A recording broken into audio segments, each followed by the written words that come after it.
I would much prefer to handle a conductor with something other than my fingers.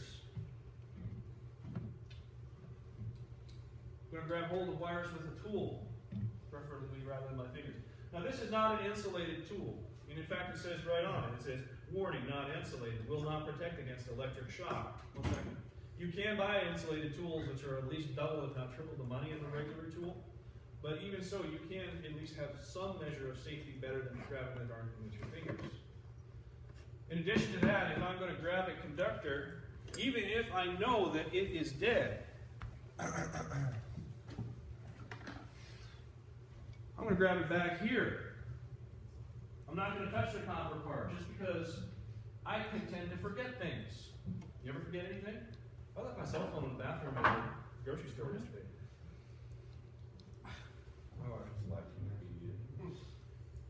Fortunately, I got it back. But I'm going to grab my wire back here because I know that the longer you do this kind of work, the more susceptible you are to injury. It's not the longer you do it, the better you get. The longer you do it, the more likely it is you're going to get hurt. So do everything you can to protect yourself. Grab your wires back here. In fact, when I use this tool, I'm going to use it to grab a wire back here instead, so that I'm just darn sure and it's not going to reach out and touch me. The other thing to pay attention to is know the voltage present that you're experiencing, because higher voltages lead to higher levels of danger. And look before you touch. Know the voltages and their sources and de-energize whatever you can. That's not always possible.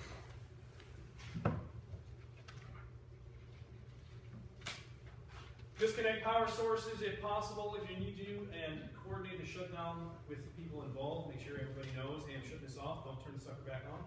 Follow lockout, takeout procedures, but in your market that's probably not going to be a big thing. It's more for industrial, commercial.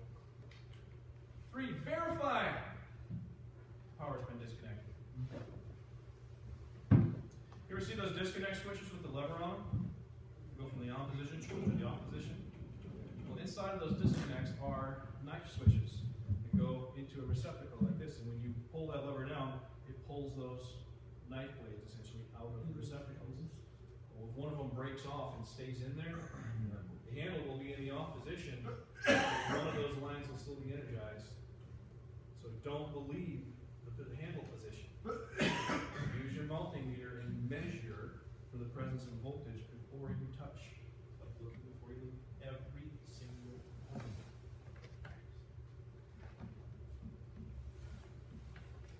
Behave as if every wire is energized or part is energized until you are sure that it's dead. Measure with your voltmeter for any potential from line to line, line to ground. We're going to do that in just a little bit. I want my meter back real quick. Let's keep the beats.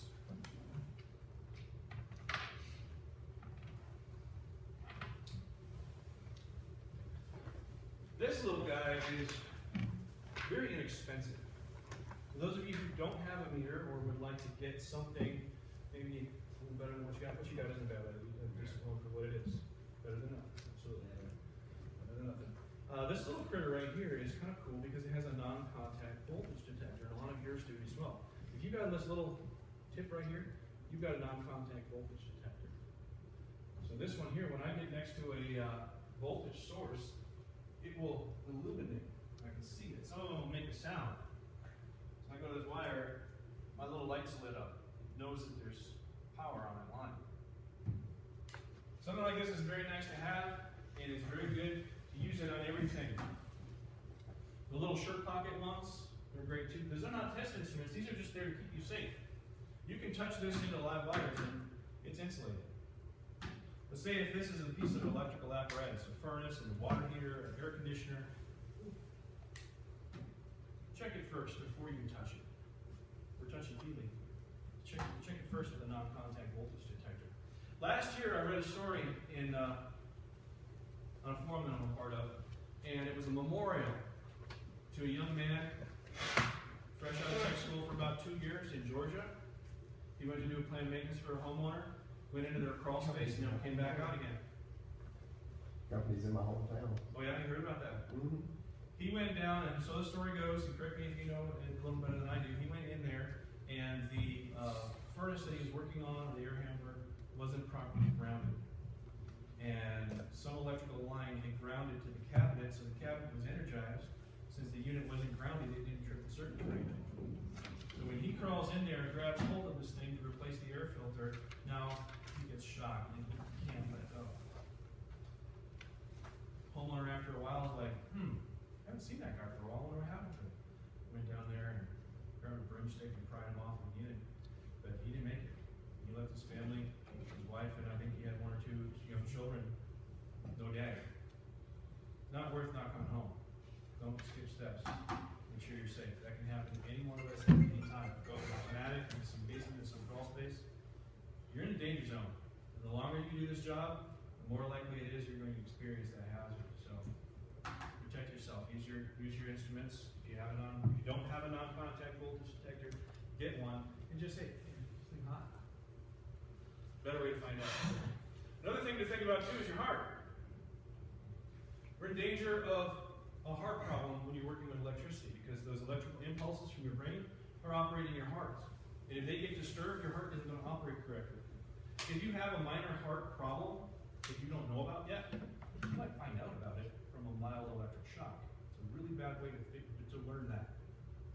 Especially if voltage goes from one hand across your chest down your other arm. So another way to protect yourself and keep yourself safe is pay attention to where your other hand is. When I'm going to look at a unit, I'm going to take the electrical panel off, rest one hand on the unit, and start poking in there. Now I've just created a circuit from my end of my finger across my chest, down my other hand. Even a mild shock can kill me right here, or at least lead to my death or a pacemaker. I don't want that. Instead, it's going to be like this. I'm just going to use one hand.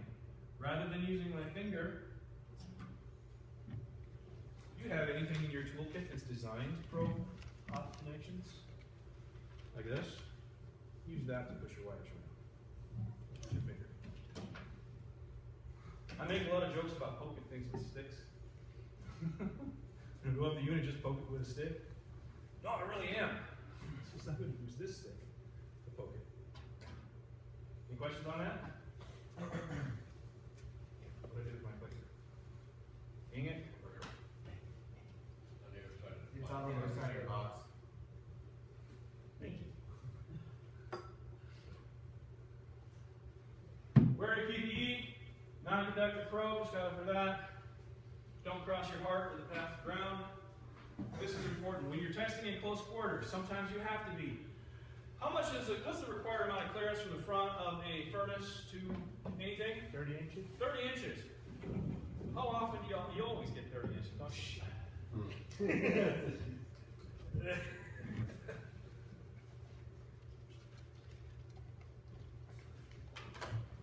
The single best accessory that an HVAC or electrical troubleshooter can have is alligator clips.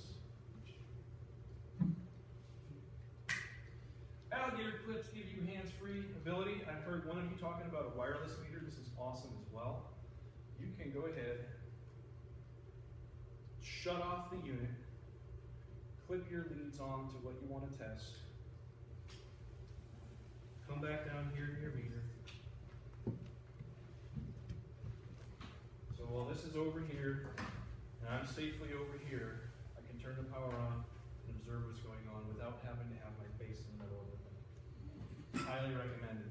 I learned this the hard way. It was above the ceiling in a commercial building, working on a 480 volt electric heater.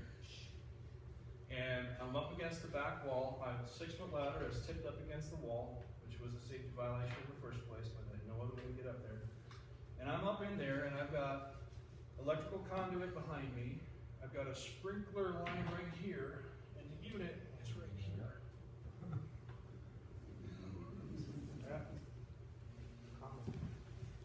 I'm trying to test for voltage, and of course, right here is where the outside edge of the unit is, and I'm just inside, just about past where I can comfortably see.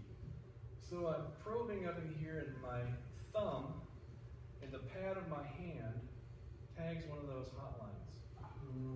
My pad of my hand was on the cabinet, and my thumb just barely brushed one. Boom! I I was sore for a week after that. The scary thing was where my thumb was touching, there was a spot there that was just physically gone. Just vaporized. Woo! That was just a tickle. Scared the crap out of me. So I went right down to the supply house and got myself some.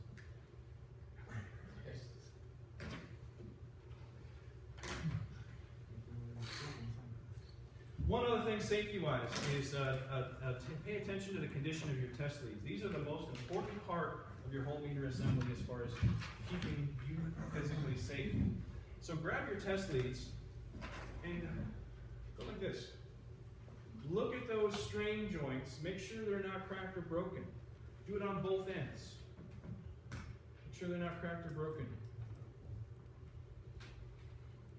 Look along the whole section. If you see any nicks or cuts in your insulation, throw them away. Don't throw some electrical tape on, throw them away. Get some new ones. I was standing in line in the parts house one day, and one of my coworkers comes in. And this guy was normally a pretty chill dude. You'd think he was a stoner, but he wasn't. He was just incredibly relaxed all the time. And he was like really, his eyes were like saucers, he was really excited. I was like, Jason, what happened? What's he doing? He's like, look. He goes like this. There's bare wire and a crack in there. He's like, I was just testing 480 volts. Found that. He wasn't touching the wire. It jumped out and bit him. He's lucky he left. How would you guys like to know whether or not your test leads are in good condition? Let's do our first exercise. Get your multimeters out and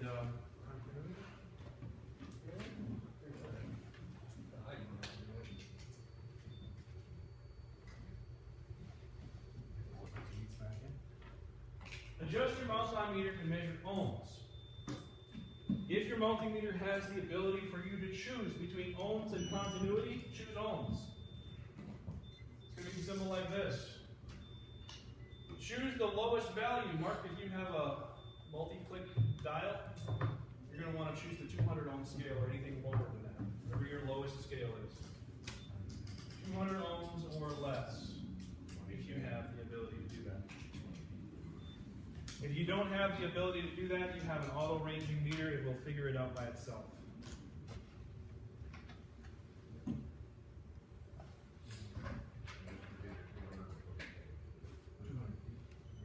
20K would be 20,000.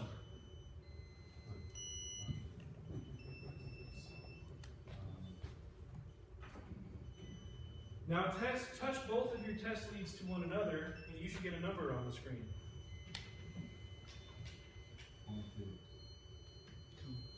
2.0 or 0.2? 0.2. Pay attention to that decimal point. 3.3. 3.3. Oh, 3.3. 3.3, 3.2. No number.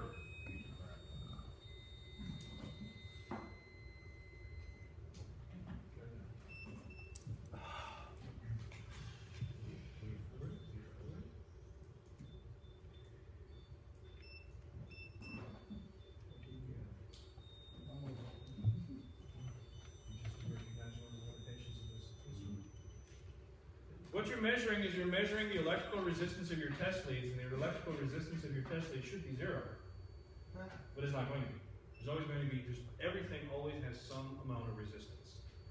Your test leads are good when your electrical resistance is less than 0.5. 0.5 or less is good. More than 0.5, you need new test leads. Now, just because I said that, hold on a minute, don't get too excited. I see you got your shrouds on, take your shrouds off. And try it again when you're crossing them like this. And move them around a little bit and notice how the numbers change. This is going to teach you something about how to use your instrument the way it wants to be used to measure resistance. As you move them around, or as you apply more pressure or less pressure, you're going to notice the number changes.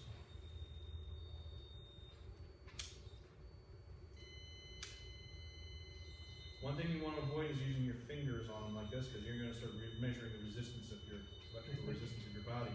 So keep your fingers off and just touch the leads together like this. So what are you finding on yours?